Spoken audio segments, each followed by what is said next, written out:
The stagecoach rattled violently as it traversed the rugged mountain path, sending Catherine Whitley lurching against the worn leather seat. Dust filtered through every crack and crevice, coating her once pristine traveling dress with a fine layer of grit. 3 days of jarring travel from Denver had left her exhausted, her bones aching, and her spirit nearly broken. Through the small window, she glimpsed towering pine forests and craggy peaks that seemed to scrape the very heavens, a far cry from the gentle rolling hills of Massachusetts, where she'd spent her entire 26 years. The driver shouted something unintelligible as the coach rounded a particularly treacherous bend, causing Catherine to grit the seat with white knuckles.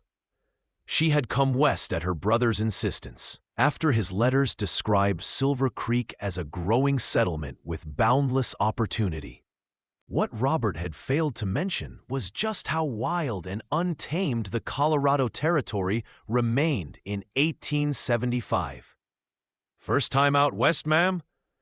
The grizzled miner seated across from her grinned, revealing a mouth with several missing teeth. He'd been attempting conversation since they departed the last stop, seemingly unperturbed by her short responses and evident discomfort. If you're enjoying this story, please like this video, subscribe to the channel, and share your impressions in the comments. From which city are you watching today? I'd love to know. "Yes," Catherine replied, smoothing her rumpled skirts with gloved hands. "My brother settled in Silver Creek 2 years ago. He's the town's only doctor." Pride briefly lifted her voice. Robert had always been brilliant, determined to bring modern medicine to places that desperately needed it. After losing her position as a schoolteacher, and with their parents gone, she had little reason to remain in Boston. Still, as the coach climbed higher into the mountains, doubt gnawed at her. Could she truly build a life in this harsh wilderness?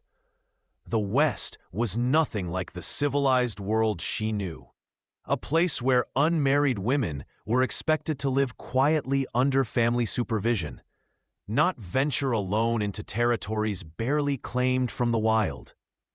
The coach lurched again, and Catherine's valise slid from the seat beside her, spilling some of its contents onto the dusty floor. With a sigh, she knelt to retrieve her precious possessions, a daguerreotype of her parents, several well-worn books, and the letter from Robert containing detailed directions to his cabin on the outskirts of town.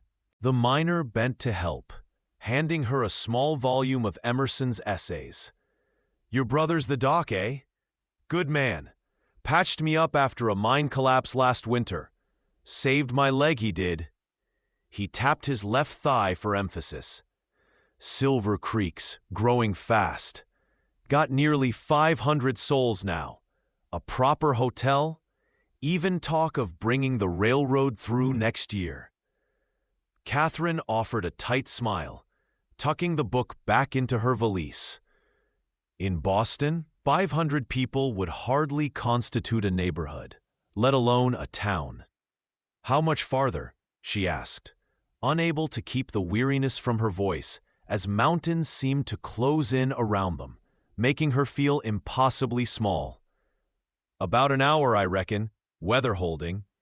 The miner glanced at the darkening sky, visible through the window. Storms come quick in these mountains, especially this time of year. As if summoned by his words, thunder rumbled in the distance, and the first heavy raindrops began to strike the roof of the coach. Catherine closed her eyes, silently praying they would reach Silver Creek before the mountain path became too treacherous to navigate. The storm had intensified by the time the stagecoach rolled into Silver Creek, transforming the town's single dirt street into a river of mud. Through the rain-streaked window, Catherine glimpsed clapboard buildings hunched against the deluge, a general store, a saloon with piano music spilling from its swinging doors, what appeared to be a small church at the far end of town. The coach came to an abrupt halt before a two-story structure with Silver Creek Hotel painted in fading letters across its facade. Catherine gathered her belongings with trembling hands. Her brother had promised to meet her arrival, but as the driver opened the door and rain slashed inside, she saw no sign of Robert among the few figures hurrying along the boardwalks. "Welcome to Silver Creek, ma'am," the driver said, offering his hand to help her down. The mud immediately sucked at her boots as Catherine stepped onto what passed for a street. Clutching her valise to her chest in a futile attempt to keep it dry, the rain plastered her hair to her face as she looked desperately for any sign of her brother. A bolt of lightning split the sky, followed almost immediately by a deafening crack of thunder that made her jump.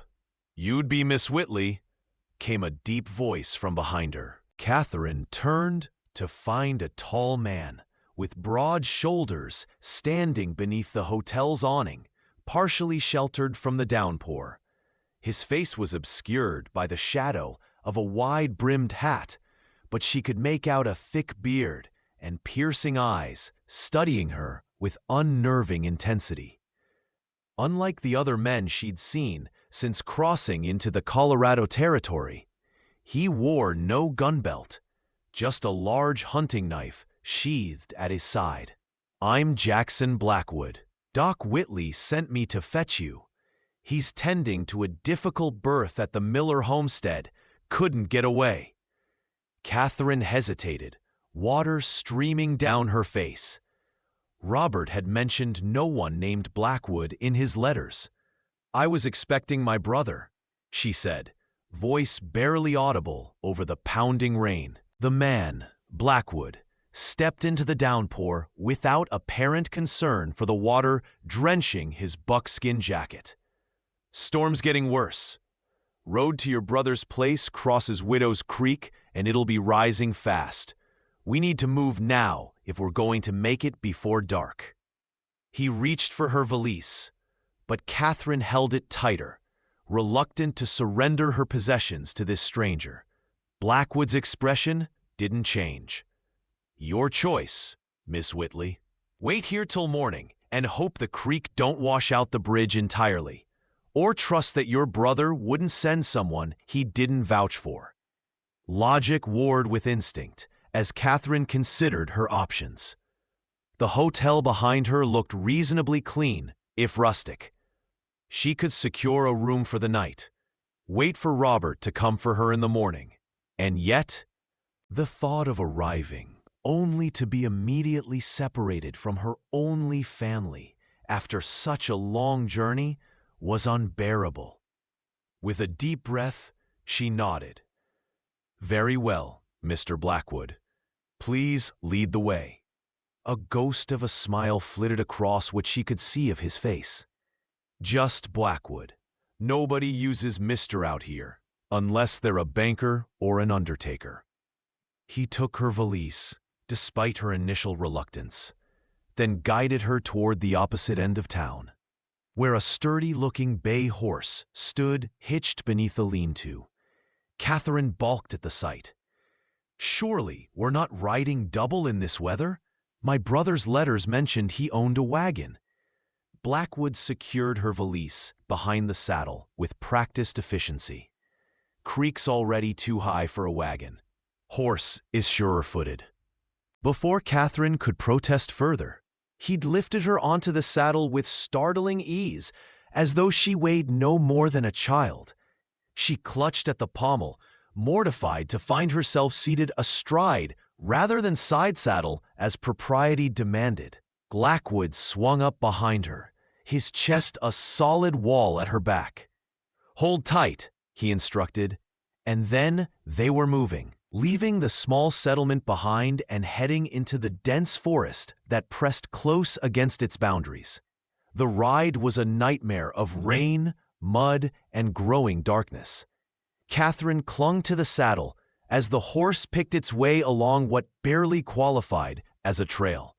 Blackwood's body shielded her somewhat from the worst of the deluge, but she was soaked through, nonetheless, shivering as the mountain air grew colder with the approach of night. They rode in silence for what seemed like hours, though it couldn't have been more than one. Finally, they emerged from the forest into a small clearing where a sturdy log cabin stood, smoke curling from its stone chimney despite the rain. "This isn't my brother's home," Catherine said as Blackwood dismounted, then reached up to help her down. Her legs nearly buckled when her feet touched the ground, numb from the unaccustomed riding position. "Creek's too high to cross safely in the dark," Blackwood replied, leading his horse toward a small lean-to attached to the cabin. "We'll wait out the storm here. Your brother's place is another hour's ride once the water recedes." He nodded toward the cabin door. "Go on in and get warm. I'll see to the horse." Catherine hesitated, acutely aware of the impropriety of entering a strange man's home unchaperoned. But the rain was relentless. Her clothes were sodden, and the thought of shelter was too tempting to resist. She pushed open the heavy wooden door and stepped inside, immediately enveloped by blessed warmth from the fireplace that dominated one wall of the single-room dwelling. It was surprisingly tidy, if sparse. A narrow bed with a patchwork quilt in one corner, a rough-hewn table with 2 chairs, shelves holding provisions and a few books. A large bearskin rug covered part of the plank floor. Above the fireplace hung an impressive array of traps and hunting implements. Blackwood entered a few minutes later, bringing her valise and a blast of cold air that made Catherine shiver anew. He bolted the door against the storm, then turned to assess her with those unsettlingly direct eyes. "You need dry clothes," he stated, moving to a trunk at the foot of his bed. He extracted a flannel shirt and pair of wool trousers that would clearly swallow her smaller frame. "These will do until yours dry. There's a screen in the corner you can change behind." He nodded toward a folding wooden screen, partially concealing what appeared to be a washstand. "I'll make coffee." Catherine accepted the clothes with murmured thanks, too cold and exhausted to argue about the scandalous impropriety of wearing men's garments. Behind the screen, she struggled out of her sodden traveling dress, corset, and petticoats, hanging them over the edge to dry. Blackwood's shirt fell nearly to her knees, the sleeves extending well past her fingertips until she rolled them up. The trousers were impossible, clearly designed for his much taller, broader frame, so she made do with just the shirt, acutely aware of how inappropriate her state of undress would be considered in civilized society. When she emerged, Blackwood had his back to her, tending to a pot of coffee on the small cast-iron stove in the corner. She cleared her throat, clutching the borrowed shirt closed at her throat, keenly conscious of her bare legs and feet. He turned, his expression inscrutable as he took in her appearance, then wordlessly handed her a mug of steaming coffee. Catherine accepted it gratefully, letting the warmth seep into her chilled fingers. "Thank you," she said, taking a seat at the table and tucking her feet beneath her to preserve what modesty she could. "For the shelter and everything." The coffee was strong and bitter, nothing like the carefully prepared brew served in Boston parlors, but its warmth was heavenly after the miserable journey. Blackwood nodded, taking the chair opposite her. In the firelight, she could finally see his face clearly, weathered by sun and wind, with a scar running along his jawline beneath the dark beard.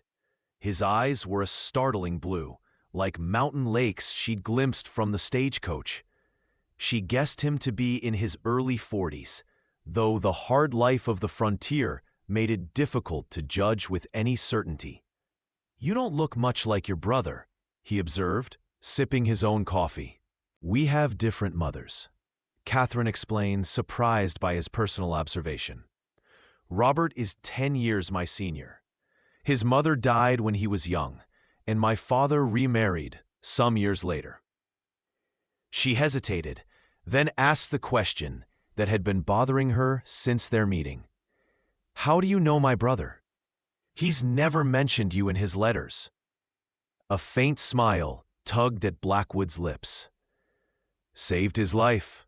About a year back, he got lost in the high country during an early snowstorm, trying to reach a trapper with a badly infected wound. Found him half frozen in a drift, brought him here until the weather cleared. He gestured around the cabin. He comes by sometimes, brings medical supplies. Decent man, your brother. One of the few who doesn't mind dealing with a mountain man like me. A mountain man? Catherine echoed, unfamiliar with the term. Live off the land, trap, hunt, trade furs, Blackwood explained succinctly. Been up in these mountains since before the war. Some folks in town think I've gone half wild. There was no defensiveness in his tone, merely statement of fact. Your brother says I know more about surviving these mountains than any man alive. That's why he asked me to fetch you when he couldn't come himself. Catherine studied him over the rim of her mug, trying to reconcile this articulate man with the fearsome, half-civilized figure he described. And have you? Gone wild, I mean? Blackwood's eyes met hers, and something like amusement flickered in their depths. No more than necessary, Miss Whitley. He rose and moved to the fireplace, adding another log to the flames. Storm setting in for the night. You take the bed. I'll sleep by the fire. Catherine opened her mouth to protest, then realized the futility. In Boston, she would never have found herself alone in a man's home, wearing his clothing, accepting his hospitality. But Boston was thousands of miles away, and she was beginning to understand that different rules governed life in this untamed territory. Thank you, she said instead, finishing her coffee and setting the mug aside. For everything. I'm not sure what I would have done if you hadn't come for me. Blackwood's expression softened almost imperceptibly. Get some rest, Miss Whitley. We'll head to your brother's at first light, weather permitting.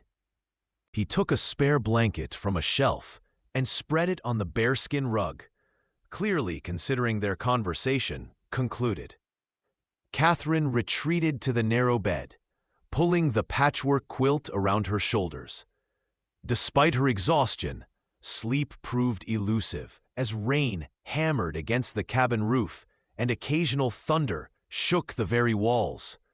She watched through half-closed eyes as Blackwood moved about the cabin, checking the fire, securing shutters against the wind, his movements economical and silent. Eventually, the rhythm of the rain and the warmth of the bed lulled her into fitful slumber. Catherine woke to golden sunlight streaming through the cabin's small windows. For a moment, she was disoriented, the unfamiliar surroundings confusing her sleep-fogged mind. Then memory rushed back.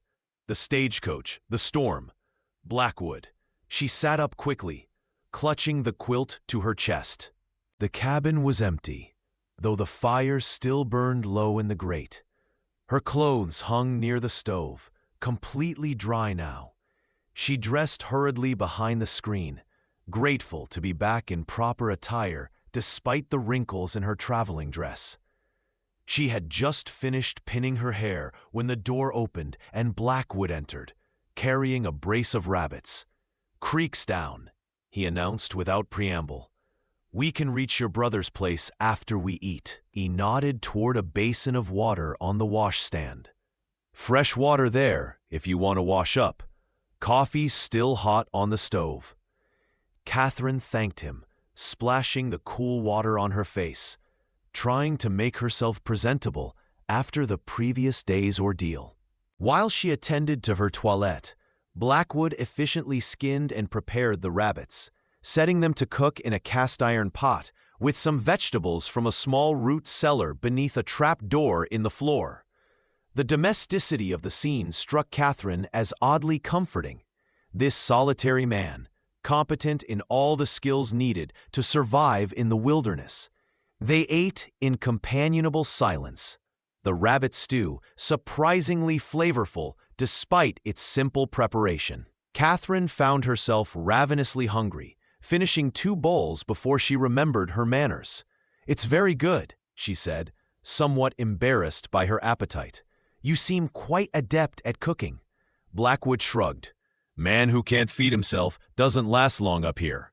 He paused, studying her with that direct gaze that seemed to see more than she was comfortable revealing. "Your brother says you were a teacher back east. That what you plan to do in Silver Creek?" "If possible," Catherine replied, surprised that Robert had discussed her with this man. "Though I'm not certain Silver Creek has need of a schoolteacher yet. Town's growing, lot of families with young ones." Blackwood rose and began clearing away their meal. "Sheriff's wife was trying to organize lessons in the church, but she's expecting their 3rd child now. Town council might be interested in someone with proper training." There was something almost kind in his tone, as though he understood her need to find purpose in this strange new place. Within the hour, they were mounted and traveling again, this time under clear blue skies that revealed the breathtaking beauty of the mountain landscape. Catherine found herself more comfortable on horseback after the previous day's experience, though she remained acutely aware of Blackwood's solid presence behind her.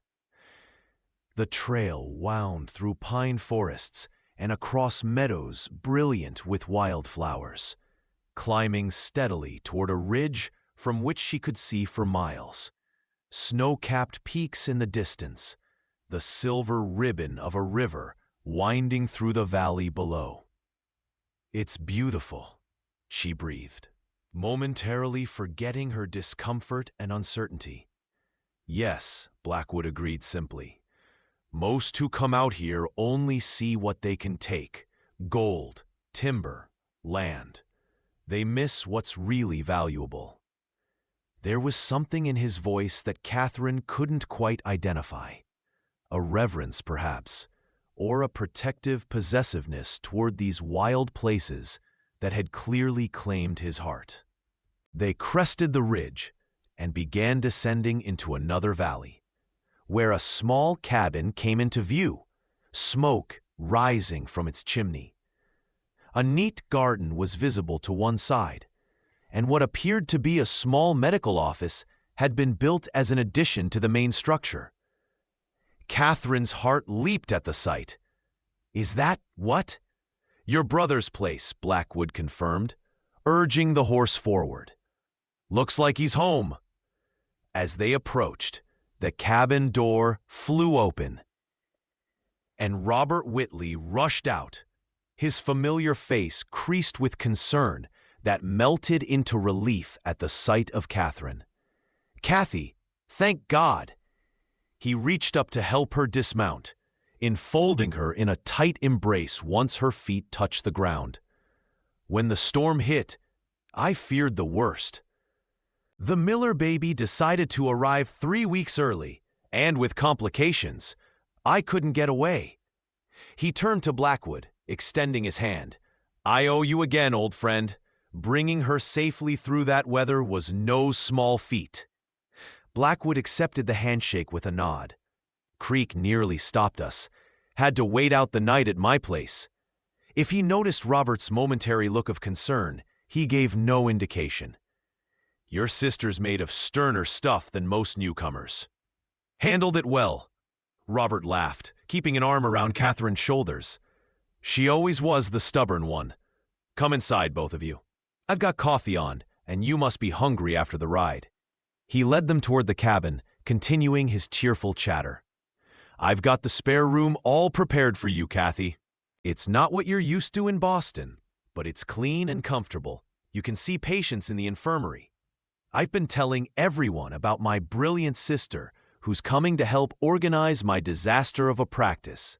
Then Catherine allowed herself to be guided inside, glancing back to see Blackwood leading his horse to a small corral beside the cabin. Despite Robert's warm welcome, she couldn't shake the strange feeling that had been growing since her arrival, that she had stepped into a world operating by entirely different rules than those she'd known all her life. A world where a solitary man could live in harmony with the wilderness, where her brother had built a life, bringing medicine to people scattered across this vast, untamed territory. A world where she would have to discover who Catherine Whitley might become, far from the constraints and comforts of Boston society. Weeks passed, and Catherine slowly adjusted to life in Silver Creek. Robert's cabin, while rustic by Boston standards, proved surprisingly comfortable. Her small bedroom overlooked the garden, where her brother grew both vegetables and medicinal herbs, and the valley beyond offered spectacular views of the changing mountain light. She quickly took over management of Robert's medical practice, organizing his supplies, maintaining records, and even assisting with minor procedures when needed. Her brother's obvious relief at having competent help only confirmed what his letters had hinted.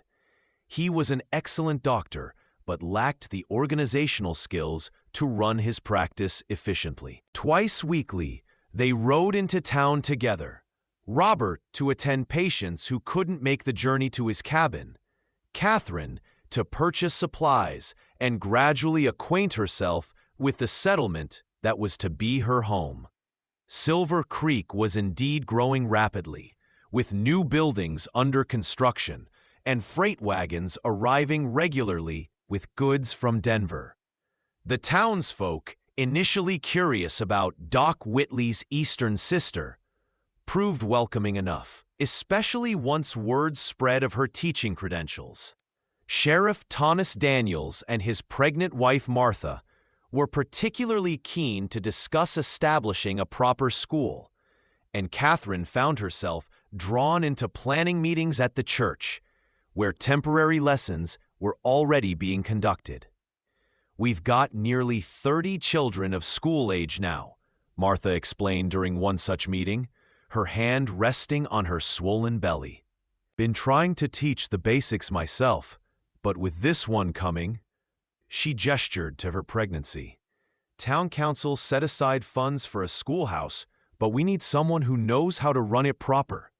Catherine found herself warming to the prospect, despite her initial reservations. Teaching had been her passion in Boston before the school board had replaced her with a man, claiming the older boys needed a firmer hand. Here, no one questioned her capabilities because of her gender. If anything, her education and experience made her something of a rarity, valued rather than dismissed. "I'd be happy to help develop a curriculum," she offered, "and I could continue teaching until the baby arrives, then resume afterward if you wish." Martha's relief was palpable. That would be a blessing, truly. The children need structure and learning if Silver Creek is to be more than just another mining town that vanishes when the silver runs out. Thus, Catherine found herself with a purpose, splitting her time between Robert's practice and the makeshift schoolroom in the church basement. The children were a mix of miners' offspring, ranchers' children who rode in from outlying homesteads, and a few from the small Ute settlement outside town, these last attending sporadically, with the cautious blessing of their elders. The work was challenging, but rewarding, far different from her Boston classroom with its rigid protocols and uniform expectations. Here, she taught children who might never have held a book before, alongside those already familiar with Shakespeare, adapting her methods to meet each child where they were. Throughout these adjusting weeks, Catherine saw Blackwood only occasionally. He appeared at Robert's cabin every fortnight or so, bringing game or furs to trade for medical supplies and news. Each visit left her oddly unsettled, aware of his eyes following her movements as she prepared coffee or organized Robert's instruments. They rarely spoke directly, yet she sensed his attention like a physical presence whenever he was near. Robert clearly held the mountain man in high regard, often consulting him about weather patterns or trail conditions before making journeys to outlying homesteads. To Catherine's surprise, she learned that Blackwood was surprisingly well-read, sometimes borrowing books from Robert's small library and returning them with thoughtful observations about the content. One evening in late August, nearly 2 months after her arrival, Catherine sat alone on the cabin's small porch, enjoying the cooler air after a sweltering day. Robert had been called to assist with an injury at the sawmill and wasn't expected back until morning. The sunset painted the mountains in shades of gold and crimson, a spectacle that still took her breath away, despite having witnessed it countless times now. She was so absorbed in the view that she didn't notice the rider approaching until the horse's hoofbeats were quite close. Startled, she rose, one hand going to the small revolver Robert had insisted she learn to use, a concession to frontier realities that still felt foreign in her hand. "Evening, Miss Whitley," Blackwood called, his familiar deep voice dispelling her momentary alarm. He dismounted in one fluid motion, leading his horse to the hitching post. "Your brother around?" "He's been called to the sawmill," Catherine replied, relaxing her grip on the weapon. "An accident with one of the saws. He won't return until tomorrow." She hesitated, then added, "Would you like some coffee? I was just about to make a fresh pot." Blackwood studied her for a moment, then nodded. "Much obliged." He followed her inside, removing his hat as he crossed the threshold, revealing dark hair streaked with silver at the temples. Catherine busied herself with the coffee pot, acutely aware of his presence in a way that was both unsettling and not entirely unwelcome. In the months since her arrival, she'd encountered many of the men who inhabited this frontier. Miners rough in manner and speech, merchants trying to maintain Eastern propriety, cowboys whose wild reputation was often well-earned. None affected her quite like this solitary man, who seemed as much a part of the mountains as the pines and granite peaks. "Heard you've taken over the school," Blackwood remarked, taking a seat at the kitchen table. "Children treating you well?" Catherine smiled despite herself. "Better than expected. They're eager to learn, for the most part. Different from Boston children. More practical knowledge, less social polish." She poured coffee into 2 mugs, setting one before him. "Sally Whitaker, the blacksmith's daughter, asked me yesterday if I could teach her metallurgy instead of poetry. She's 11. A rare smile transformed Blackwood's weathered face. "Sounds like Ben's girl. He's hoping she'll take over the forge someday. Says she has the touch for it." He accepted the coffee with a nod of thanks. "This country needs practical skills more than poetry. Though there's place for both, I suppose. That's what I'm learning." Catherine took the seat opposite him, cradling her own mug. "When I first arrived, I thought—" She trailed off, unsure how to express the profound shift in her perspective over the past months. "Thought you didn't belong here," Blackwood finished for her, those penetrating blue eyes seeing too much. "Most Easterners feel that way at first. Some never get past it, head back where they came from. Others adapt. And which do you think I'll do?" The question slipped out before she could reconsider its propriety. Blackwood sipped his coffee, considering her with that measured gaze that always made her feel as though he was seeing past her carefully maintained composure. "You're putting down roots already, whether you recognize it or not. The way you talk about the children, the practice. You're finding your place." He set down his mug. "Your brother says you're a natural healer. Says you've picked up more medicine in 2 months than most apprentices learn in a year." Catherine felt warmth rise to her cheeks at the unexpected praise. Robert exaggerates. I simply have a good memory for details. That's all.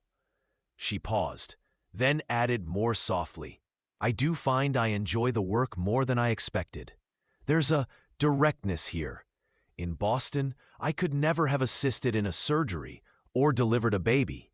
Here, no one questions my right to learn such things. Freedom has always been the promise of the West, Blackwood said. Not always fulfilled, and it comes at a price, but it's real enough for those willing to pay it. The personal nature of their conversation seemed to suddenly register with him, and he straightened, his expression becoming more reserved. I brought some herbs your brother asked for, golden seal and yarrow from the high meadows.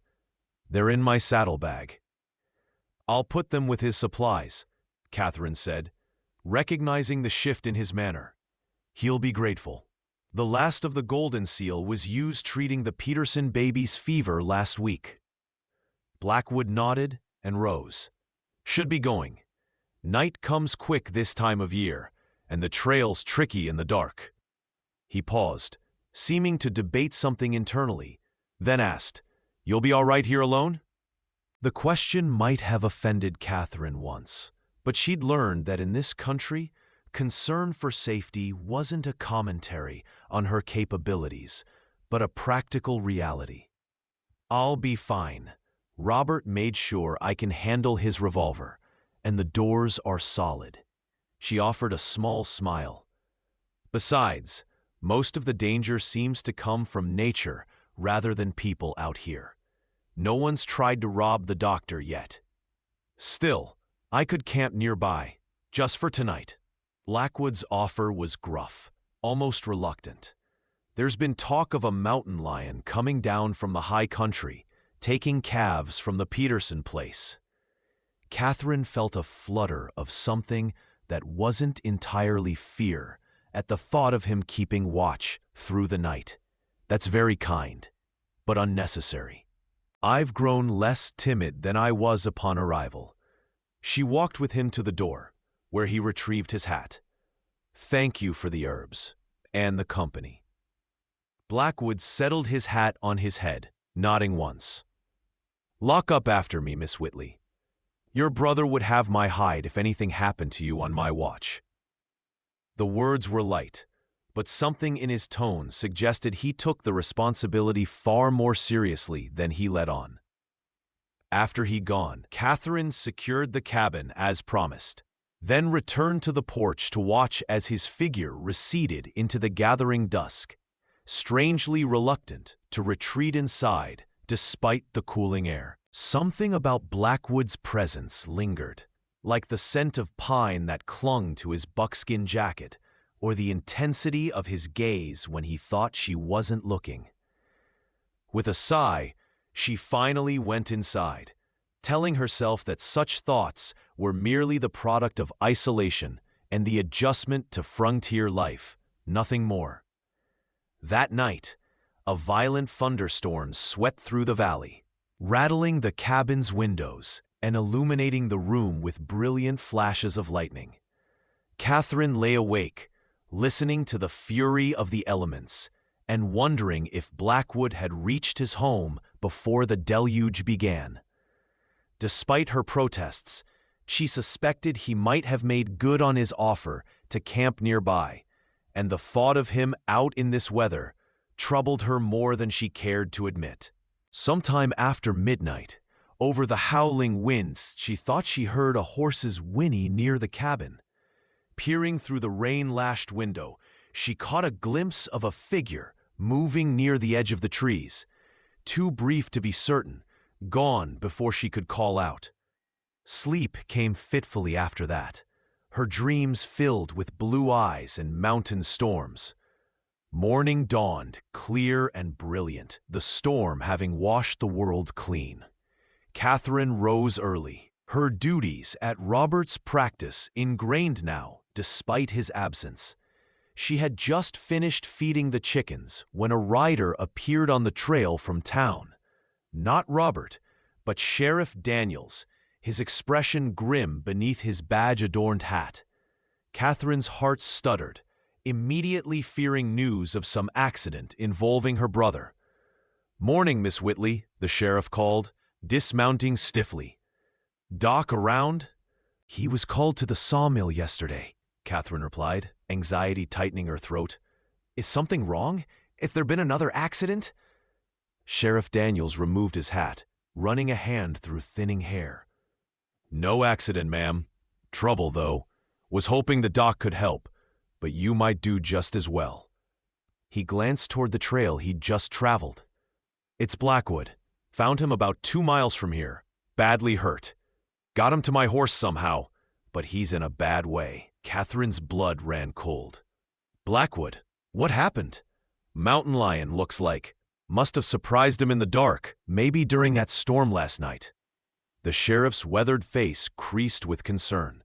"He's conscious, barely. Refusing to go to town, insisting on reaching your brother. Stubborn as always."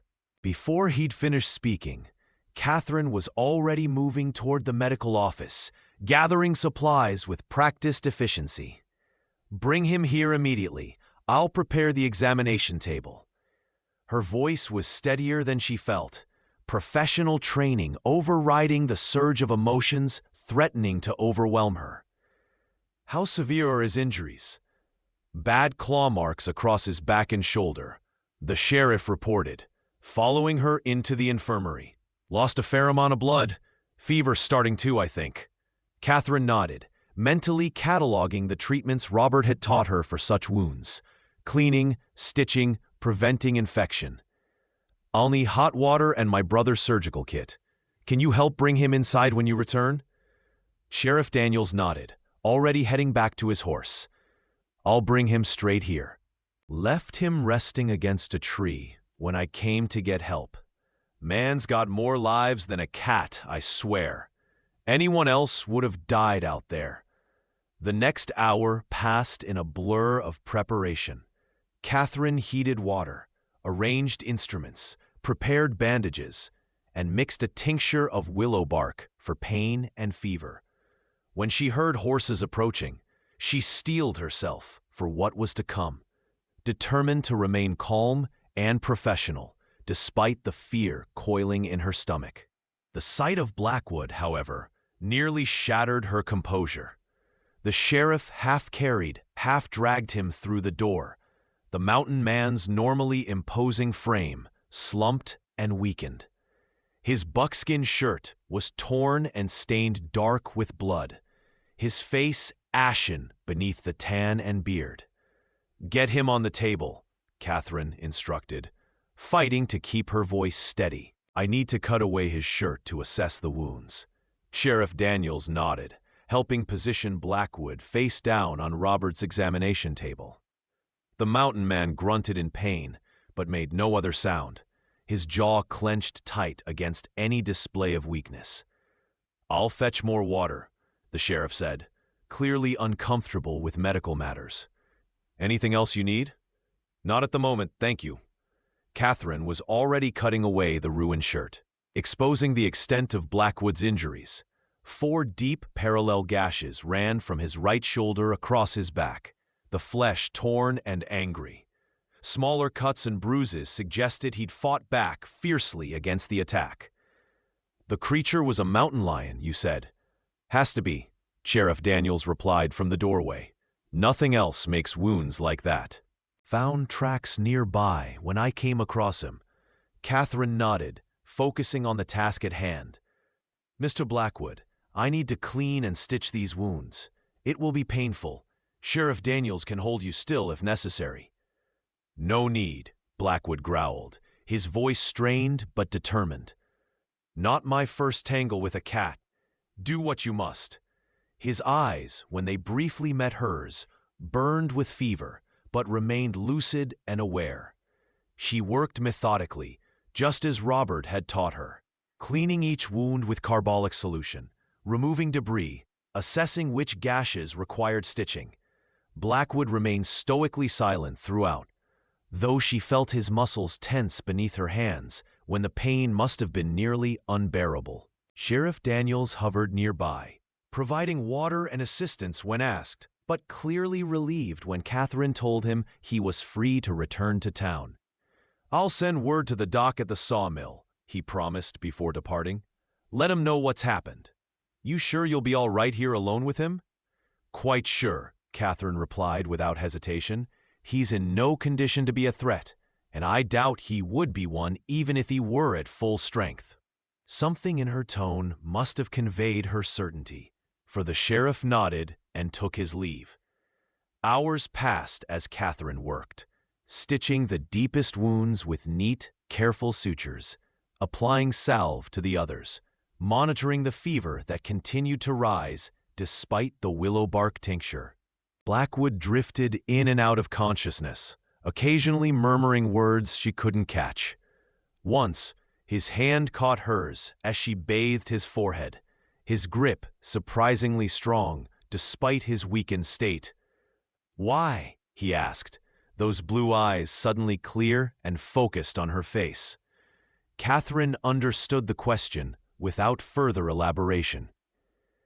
"Because you would do the same for me," she answered simply. "Because you've already done more, bringing me safely through the storm when I first arrived, checking on me last night during the thunderstorm." At his startled look, she added softly, "Yes, I saw you, or someone I believe was you, keeping watch near the trees." Blackwood closed his eyes, whether from exhaustion or to avoid her knowing gaze. She couldn't tell. "Not used to being the one needing help," he muttered, voice rough with pain and what might have been embarrassment. "Few of us are," Catherine replied, gently disengaging her hand to continue her ministrations. "Rest now. The fever needs to break before we can be certain you're out of danger." Night fell, and still Catherine maintained her vigil. She moved Blackwood to Robert's bed, judging it safer than trying to transport him to the spare room in his condition. The fever rose alarmingly near midnight, prompting her to apply cold compresses and administer more willow bark tincture mixed with honey to make it palatable. In his delirium, Blackwood spoke of the war, of mountains unnamed on any map, of a family long lost, fragments of a life Catherine realized she knew almost nothing about, despite the connection she felt to this solitary man. Near dawn, the fever finally broke, leaving Blackwood drenched in sweat but breathing more easily. Catherine, exhausted from her night-long vigil, sat in the chair beside the bed, relief washing over her in a wave that brought unexpected tears to her eyes. She brushed them away impatiently, telling herself it was merely fatigue and the release of tension after hours of uncertainty. "You're crying." Blackwood's voice, weak but clear, startled her. She looked up to find him watching her, his eyes fever-bright but lucid. "I'm not," she denied automatically, then sighed at his skeptical expression. "Perhaps a little. It's been a long night, and for a while, I feared." Unwilling to voice the fear that had gripped her heart as his fever climbed. "Takes more than a cat to kill me," he said, attempting a gruff humor that was belied by the weakness in his voice. He tried to shift position and winced as the movement pulled at his stitched wounds. "How bad?" "4 deep lacerations. Numerous minor cuts and bruises," Catherine reported, falling back on clinical assessment to mask her emotional response. "The deepest required 20 stitches. You're fortunate the claws missed any major blood vessels, though you lost enough to concern me. The fever was high, but it's broken now." Blackwood nodded, accepting her assessment. "You've got a steady hand with those stitches. Better than some field surgeons I knew during the war." It was the closest he'd come to complimenting her medical skills, and Catherine felt a disproportionate warmth at the praise. "Robert is a good teacher," she said, "though I never expected to be treating mountain lion attacks when I agreed to assist him." She rose, smoothing her rumpled skirts. "You should try to drink something. I'll bring broth." In the kitchen, preparing a simple broth from the previous day's chicken, Catherine found her hands trembling with delayed reaction to the night's events. The sight of Blackwood so gravely injured had affected her more profoundly than she cared to admit. Even to herself, she had treated other patients alongside Robert, minors with crushed limbs, children with fevers, a woman with a difficult childbirth. But none had left her feeling so personally invested, so terrified of failure. Taking a deep breath, she composed herself before returning to the sick room with the steaming mug of broth. Blackwood had managed to prop himself slightly against the pillows, a testament to his remarkable endurance given the severity of his injuries. He accepted the broth without comment, his hands steady enough to hold the mug without assistance. Catherine busied herself changing the linen soiled by sweat during the fever, acutely aware of his eyes following her movements. "Why were you near the cabin last night?" she asked finally, curiosity overcoming propriety. "During the storm, it was you, wasn't it?" Blackwood took a slow sip of broth before answering. "Told you I'd keep an eye out. Mountain lion had been spotted nearby. Thought I might catch sight of it, drive it away from the homesteads." A grimace that might have been self-deprecating humor crossed his face. "Found it, right enough. Or it found me." "You could have been killed," Catherine said, unable to keep the distress from her voice. "And for what? To protect chickens?" "To protect you," Blackwood corrected, his direct gaze making her breath catch. "Cat was heading toward this valley, toward this cabin. I intercepted it." The implications of his words hung in the air between them. Catherine found herself unable to look away from his face, from the quiet certainty in his eyes. "That was reckless," she managed finally. "Unnecessarily reckless." "Necessary to me," Blackwood replied simply. The statement, delivered without embellishment or explanation, shook Catherine to her core. Before she could formulate a response, the sound of approaching hoofbeats announced Robert's return. The moment shattered, leaving Catherine with an odd sense of loss as she moved to greet her brother and explain the situation. Robert took over Blackwood's care immediately, examining Catherine's work with approving nods. Clean stitches, proper wound care, appropriate treatment for fever. "Couldn't have done better myself, Kathy." His praise would normally have pleased her, but Catherine found herself strangely detached from the proceedings, her mind still caught on Blackwood's words, "necessary to me." Such a simple phrase, yet laden with implications she wasn't prepared to examine. The next few days passed in a blur of routine care. Blackwood remained in Robert's bed, with the doctor himself taking the spare room, while Catherine continued in her own chamber. The mountain man proved to be a difficult patient, chafing against confinement and attempting to rise far earlier than medically advisable. Robert enlisted Catherine's help in keeping their patient compliant, a task that placed her in Blackwood's company more often than not, while her brother attended to the needs of the community. "You're the worst patient I've ever encountered," she informed Blackwood on the third day, finding him attempting to put on his mended shirt despite strict instructions to avoid straining his stitches. "If you tear those wounds open, all my work will be for nothing, and you'll be confined even longer." Blackwood subsided with obvious reluctance, allowing her to ease him back against the pillows. "Not used to lying about like some invalid. Got traps to check, game to hunt. The mountains have survived without your attention for thousands of years. They can manage a few more days." Catherine adjusted his bandages, trying to ignore the warmth of his skin beneath her fingers. "Besides, winter will be here soon enough. You'll have months of trudging through snow and ice to satisfy your need for discomfort."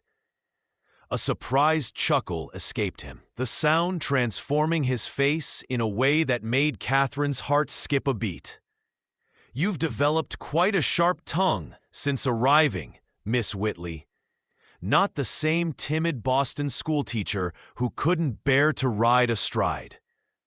"Perhaps the West is changing me," she admitted, stepping back from the bedside. "Or perhaps I was never quite as proper as I appeared." "I think the latter," Blackwood said, his expression thoughtful. "The West doesn't change people so much as reveal what was already there, hidden beneath society's expectations." Catherine considered his words, finding an uncomfortable truth in them. In Boston, she had conformed to the rigid expectations placed upon a woman of her station, unmarried, modestly employed, living quietly with an aging aunt until that lady's death had left her without anchor or purpose. Here, necessity had stripped away those artifices, revealing aspects of herself she had barely acknowledged: resilience, adaptability, a thirst for knowledge unfettered by propriety's constraints. "And what has the West revealed about you, Mr. Blackwood?" she asked, curiosity overcoming caution. He was silent for a long moment, those blue eyes studying her with unsettling intensity. "That I'm not as content with solitude as I once believed," he said finally, the admission clearly costing him. Before Catherine could respond to this unexpected revelation, Robert entered with fresh bandages, and the moment passed, leaving her with questions she wasn't certain she wanted answered. By the end of the week, Blackwood had recovered enough to return to his own cabin, despite Robert's protests that another few days of observation would be prudent. "He'll go whether we approve or not," Robert told Catherine as they watched the mountain man saddle his horse, his movements careful but determined. Men like Blackwood don't take well to confinement, even with the best intentions. "Best we can do is send supplies and extract a promise he'll return if the wounds show any sign of infection." "He's being foolish and stubborn," Catherine replied, unable to keep the concern from her voice. "The stitches should remain at least another week before removal." Robert gave her a sidelong glance, too perceptive by half. "I'll call on him in a few days to check his progress, and I've no doubt he'll find reasons to visit town once he's feeling stronger." He squeezed her shoulder gently. "You've grown fond of our solitary neighbor, haven't you?" Catherine felt heat rise to her cheeks. "I admire his self-sufficiency and courage," she said carefully, "and I've come to consider him a friend, as you clearly do." Her brother's smile was knowing but kind. "Friendship comes in many forms, Kathy. Out here, people forge connections that would raise eyebrows back east, but make perfect sense in the context of frontier life." He nodded toward Blackwood, who was securing his medical supplies in his saddlebags. "He's a good man beneath the rough exterior. One of the best I've known, truth be told." Before Catherine could respond to this thinly veiled approval, Blackwood approached them, leading his horse. "I've imposed on your hospitality long enough," he said, addressing Robert, but with his eyes on Catherine. "You've both done more than most would for a mountain recluse." "Nonsense," Robert replied warmly. "You'd have done the same for either of us. In fact, you already have, bringing Kathy safely through that storm when she first arrived." He extended his hand, which Blackwood clasped firmly. "Come back in a week so I can remove those stitches properly. Sooner if there's any sign of infection." Blackwood nodded, then turned to Catherine. "Miss Whitley, I owe you a debt I can't easily repay. Your care likely saved my life." "There is no debt between friends," Catherine replied softly, extending her hand as Robert had done.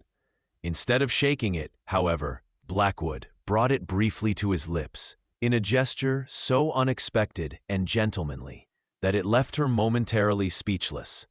"Nevertheless, I don't forget those who've helped me when I needed it most."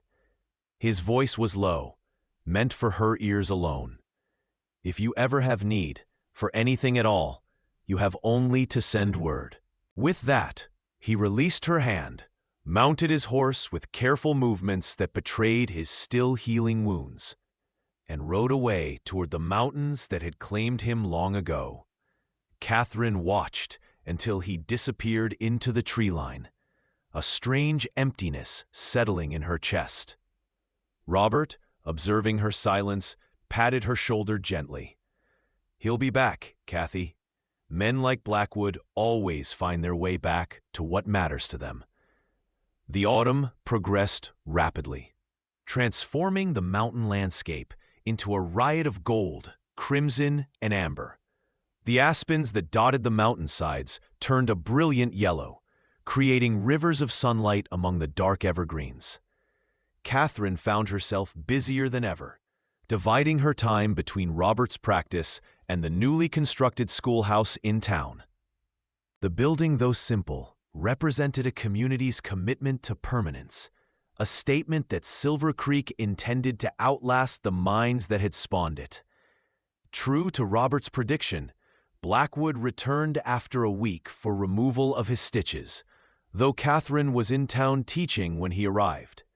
After that, his visits became more regular than before his injury, bringing game for Robert's table, offering to repair the cabin's roof before winter set in, arriving with rare medicinal herbs from the high country that sent Robert into raptures of appreciation. Each visit included some small gesture toward Catherine, a book of poetry he traded for in Denver, a particularly fine fir for winter warmth, once even a cluster of late-blooming wildflowers that now dried between the pages of her journal. For her part, Catherine found herself anticipating these visits with an eagerness that both alarmed and exhilarated her.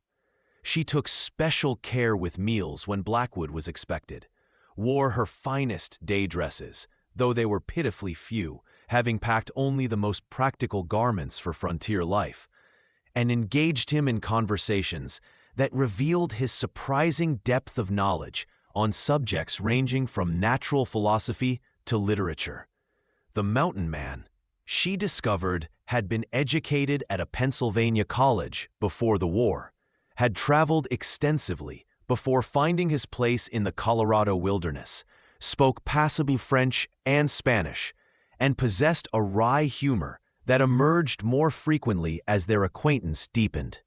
Robert observed these developments with evident satisfaction, often finding reasons to absent himself when Blackwood called, leaving Catherine and the mountain man to converse by the fire on increasingly cold autumn evenings.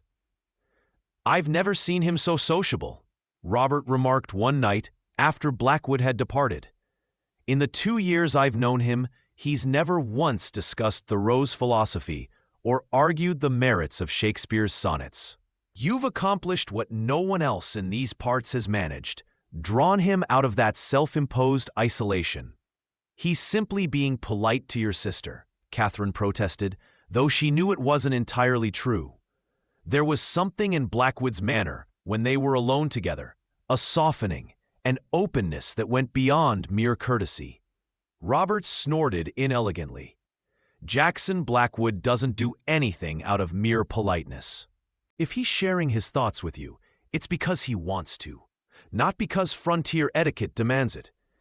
He studied her over his coffee cup. "You know half the unmarried women in Silver Creek have set their caps for him at one time or another? Man owns one of the largest trapping territories in the territory, has substantial investments in Denver real estate if rumors are true, could have his pick of companions if he wanted. Then why live alone in the mountains?" Catherine asked, curiosity overcoming her reluctance to discuss Blackwood so personally. "If he has means and education, why choose such isolation?" Robert's expression grew somber. "The war changed many men, Kathy. Blackwood, more than most, perhaps. He doesn't speak of it often, but I gather he saw things, did things that haunted him afterward. The mountains offered peace, a chance to live by his own rules without society's judgments." He paused, then added more gently, "Until recently, I believe he preferred his own company to any other. Now, I'm not so certain. Catherine absorbed this information in silence, her thoughts turning to the quiet man who had risked his life to protect her, who brought wildflowers and poetry books along with practical gifts, who listened to her opinions with genuine interest. What would it mean for such a man to step back from his solitude, to consider connection with another human being after so many years apart? The question lingered in her mind long after Robert had retired for the night. The first heavy snow of the season arrived in early November, transforming the landscape overnight into a glistening white wilderness. Catherine woke to find the world outside her window unrecognizable, the familiar valley now a study in white and gray, mountains veiled in swirling snow. Robert, checking his medical supplies in preparation for what might be a busy day, glanced up as she entered the kitchen. "Heavy fall for this early in the season," he observed, packing bandages into his medical bag. "Sheriff sent word that the Miller child has a high fever. I'll need to ride out there, but I'm not certain when I'll be back. These early storms can intensify quickly." Catherine nodded, concern furrowing her brow. "Be careful, the trail must be treacherous."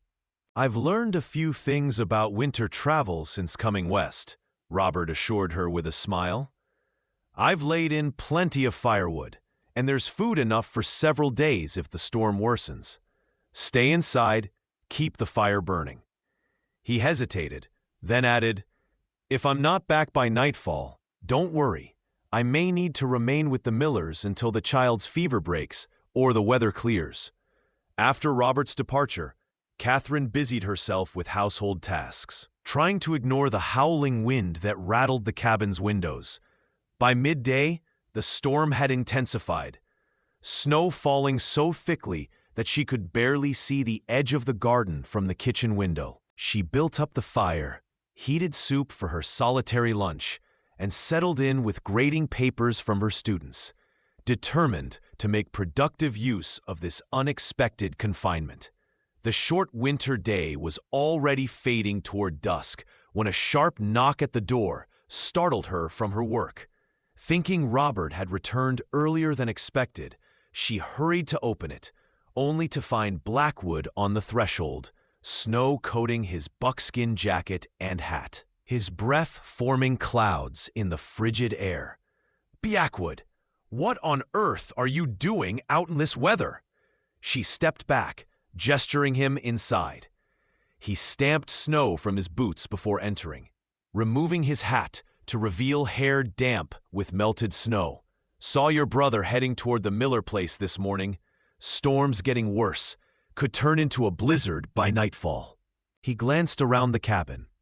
"Thought I'd check you had enough firewood laid in. These early storms can last days." The gesture, practical yet thoughtful, touched Catherine deeply. "Robert made sure we're well supplied before he left," she assured him, moving to take his snow-covered jacket. "But thank you for your concern. It's a long, cold ride from your cabin just to check on our firewood supply." Blackwood relinquished his jacket, revealing a woolen shirt beneath, a concession to the bitter cold, she supposed, rather than his usual buckskins. "Was already heading to town for supplies when the storm hit. Your cabin was closer than pressing on." There was something almost defensive in his tone, as though he needed to justify his presence. "Then you've had fortunate timing," Catherine said, hanging his jacket near the fire to dry. "I've just made coffee, and there's soup still warm on the stove. You should eat something before attempting to return home in this weather." She paused, then added more hesitantly, "Though perhaps you should consider remaining here until the storm abates. The trails will be dangerously obscured by nightfall." Blackwood's eyes met hers, something unreadable in their blue depths. "Wouldn't be proper with your brother away." Catherine felt heat rise to her cheeks despite the practicality of her suggestion. I believe survival takes precedence over propriety in such circumstances. Besides, Robert would hardly object to you sheltering here during a blizzard rather than risking your life on the trails. She busied herself pouring coffee, avoiding his gaze. There's the spare room, perfectly respectable. Unless you'd prefer freezing to death to protect my reputation. A surprised chuckle escaped him. When you put it that way, seems foolish to refuse. He accepted the coffee she offered, their fingers brushing briefly during the exchange. Never known a proper Boston lady to be so practical about reputation. I'm finding that many Boston concerns seem rather trivial in the face of mountain winters and mountain lions, Catherine replied with a small smile. One rapidly develops a different perspective on what truly matters out here. They settled into what had become their customary places by the fire, the storm's howling creating a strange intimacy as darkness fell outside the cabin's windows. Catherine served soup and fresh bread, grateful now for the extra baking she'd done the previous day. Blackwood ate with obvious appreciation, his normally reserved manner relaxing in the warmth of the kitchen. "The children miss you at school," Catherine said, breaking a comfortable silence. "Especially young Thomas Jenkins. He's quite fascinated by your trapping stories." Blackwood looked surprised. "Didn't realize I'd made such an impression." "Your visit to explain animal tracking was the highlight of their month," Catherine assured him. "They still talk about how you showed them to identify different prints in the mud behind the schoolhouse." She hesitated, then added, "You have a natural way with children. Patient, respectful. They respond to it."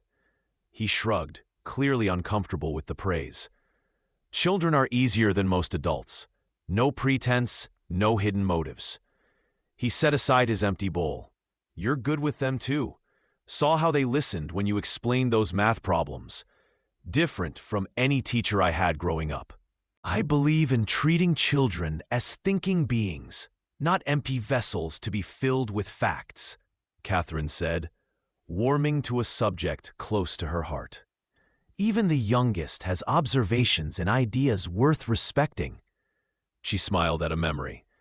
"Sarah White, she's only 6, told me yesterday that clouds must be made of angels' dreams because they change shape while we sleep. I found that more poetic than many published verses I've read." Blackwood's expression softened in a way that made her heart skip. "You've found your place here, haven't you? Teaching these mountain children, helping your brother heal the sick. Different love than you imagined in Boston, I expect." The question struck at something Catherine had been contemplating for weeks. "Yes," she admitted quietly. "When I first arrived, I thought—" She paused, searching for words. "I sobbed to Robert that first week. I don't belong here. Everything was so vast, so untamed, so unlike anything I'd known. I was certain I'd made a terrible mistake in coming west." "And now?" Blackwood's voice was low, his eyes intent on her face. Catherine met his gaze steadily. "Now I can't imagine being anywhere else. The children, the practice, this place, they've become part of me in ways I never anticipated." She glanced toward the window, where snow continued to fall in the gathering darkness. Even these mountains that once seemed so overwhelming now feel like home. Something shifted in Blackwood's expression, a softening, a vulnerability she'd glimpsed only rarely. "Some people never find where they truly belong," he said quietly. "Spend their whole lives searching, or worse, stop looking altogether, accept what others tell them should be enough." "Is that why you came to the mountains?" Catherine asked, venturing into personal territory they'd rarely explored, despite their growing closeness. "Were you searching for belonging?" Blackwood was silent for a long moment, staring into the dancing flames of the fireplace. "After the war, couldn't stomach cities anymore. Too many people, too much noise, too many reminders. His voice was rough with remembered pain. Came west, looking for space to breathe, to forget. Found these mountains instead. They don't ask questions, don't judge, just are. And was it enough, this solitude you found? His eyes returned to her face, their blue intensity making her breath catch. Was for a long time, until recently. The implication hung in the air between them, unspoken but unmistakable. Catherine felt her heart beating rapidly against her ribs, aware they were approaching a threshold neither had dared cross before. "What changed?" she asked, barely above a whisper. Before he could answer, a particularly violent gust of wind rattled the cabin, causing the fire to flare wildly. Blackwood rose in one fluid motion, moving to check that the shutters were securely fastened against the storm. The moment shattered, leaving Catherine with a curious mixture of disappointment and relief. Some conversations, once begun, could not easily be undone. The evening progressed with safer topics: the progress of Catherine's students, prospects for Silver Creek's growth, books they had both read. As the hour grew late, she showed him to the spare room, providing extra blankets against the increasingly bitter cold. Their good nights were cordial, proper, giving no indication of the undercurrents that had briefly surfaced earlier. Sleep proved elusive for Catherine, her mind replaying Blackwood's words, his expressions, the moments when something deeper than friendship had seemed to hover just beyond articulation. The storm's persistence matched her restlessness, wind shrieking around the cabin's eaves like a living thing. Near midnight, she rose, wrapping a shawl around her nightgown before venturing to the kitchen to make tea.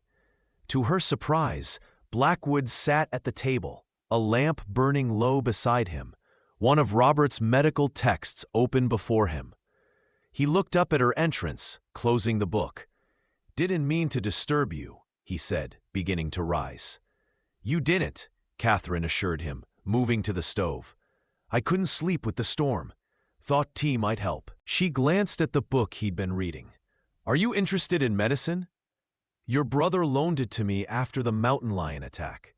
Wanted to understand more about what happened." He hesitated, then added, "Found it interesting. The human body, how it heals, how it can be helped to heal?" Catherine nodded, preparing the tea. "Robert says you have a natural understanding of herbal remedies, knowledge passed down from the native peoples who lived here first." She brought 2 cups to the table, taking the seat opposite him. "He speaks highly of your wisdom in such matters." "Learned from necessity more than scholarship," Blackwood admitted. "Man living alone needs to know how to treat injuries, illnesses. Native tribes knew these mountains long before white men arrived. Shared some of their knowledge with those who showed respect. They sipped their tea in companionable silence, the storm a constant presence beyond the cabin walls. Catherine studied Blackwood's face in the lamplight. The strong lines softened somewhat. The habitual wariness eased into something approaching peace. It struck her suddenly how comfortable this felt, sharing quiet midnight moments with this man who had once seemed so forbidding. "Earlier," she began, gathering her courage, "you said something had changed, that solitude had been enough, until recently." The words hung between them, a question she hadn't quite asked directly. Blackwood set down his cup, his expression serious. "Shouldn't have said that. Not fair to you." "Why not fair?" Catherine pressed, unwilling to retreat now that the subject had been raised again. "Because I have nothing to offer a woman like you," he said bluntly. "Live in a one-room cabin, spend weeks alone in the mountains, own little more than my rifle and traps." His eyes held hers, unflinching in their honesty. You deserve better than a scarred old mountain man with too many ghosts. Catherine felt an unexpected surge of indignation. Shouldn't I be the judge of what I deserve? She asked, her voice low but firm. I came west seeking something different from the confined existence I led in Boston. Found freedom I never imagined possible. To learn medicine. To teach as I believe children should be taught. To speak my mind without fear of being deemed unladylike. She leaned forward slightly. Why should I not also have freedom to choose my own companions, based on qualities that matter far more than social standing or material wealth? Surprise flickered across Blackwood's weathered features, followed by something that might have been hope. And what qualities might those be? He asked, his voice roughened by emotion. Courage, Catherine answered without hesitation. Integrity. Wisdom earned through living, not merely reading about life. Kindness shown through actions, not empty words. She drew a steadying breath. The sort of man who would risk his life to protect others from a mountain lion, who brings wildflowers along with practical gifts, who listens to a woman's opinions as though they matter. Blackwood was silent for a long moment, his eyes never leaving her face. When he finally spoke, his voice was barely above a whisper. And alone a long time, Catherine. Not sure I remember how to be anything else. The use of her given name, the first time he'd allowed himself that intimacy, sent a warm current through her veins. Perhaps it's not something you need to remember, she suggested gently. Perhaps it's something we could discover together. Outside, the storm's fury seemed to lessen, the howling wind subsiding into a steadier rhythm, like the world holding its breath. In the kitchen's warm glow, Catherine waited, her heart beating a counterpoint to the softer sounds of the blizzard.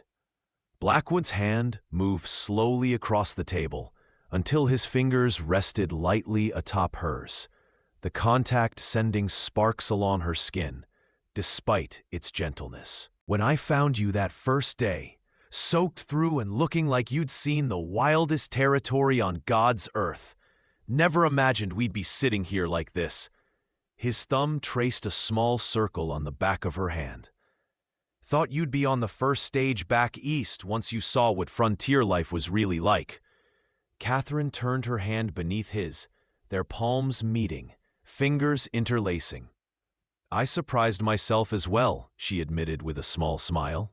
The Boston school teacher who couldn't bear to ride astride has become a woman who stitches mountain lion wounds and faces blizzards without undue alarm. The West changes people, Blackwood said softly, or reveals what was always there, waiting for the right moment to emerge. And what has it revealed in you? Catherine asked, echoing her question from weeks earlier when he lay recovering from his wounds. This time, he didn't hesitate. That solitude isn't peace, just absence. That a man can live half a life for years without recognizing what's missing. His fingers tightened around hers. That finding where you belong might have nothing to do with mountains and everything to do with who you're looking at across a table on a stormy night. The words, simply spoken, yet profound in their honesty, brought tears to Catherine's eyes. Blackwood rose from his chair, still holding her hand, drawing her gently to her feet. They stood facing each other in the lamplight, the storm forgotten, the hour irrelevant. The world narrowed to this moment of recognition between two souls who had traveled very different paths to find themselves here. I don't know what happens next, Blackwood admitted, his free hand coming up to brush a strand of hair from her cheek. Been away from civilization too long to remember its rules.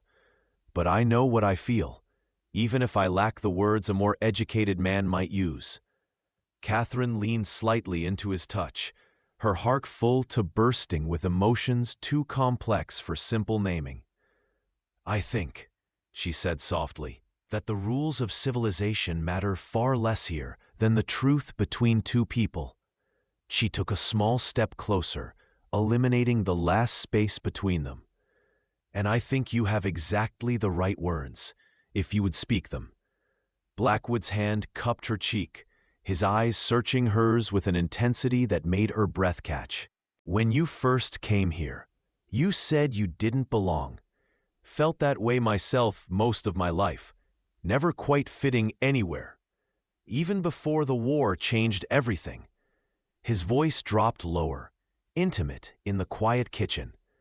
"But watching you these past months, seeing you bloom in this wild place, I've come to believe that belonging isn't about where you are, but who you're with." He drew a deep breath, vulnerability and certainty warring in his expression. "I love you, Catherine Whitley. Have since that night you stitched my wounds without flinching, maybe even since you faced that first storm with courage behind your fear. Don't have much to offer except myself, these mountains, a life that won't ever be easy, but might be worth the hardship if we face it together." Tears spilled onto Catherine's cheeks, caught by Blackwood's gentle fingers. "I sobbed once that I didn't belong here," she whispered, her voice trembling with emotion. "Now I know I was wrong. I belong exactly where I am, with exactly who I'm with." She reached up, her hand covering his where it rested against her face. "I love you too, Jackson Blackwood.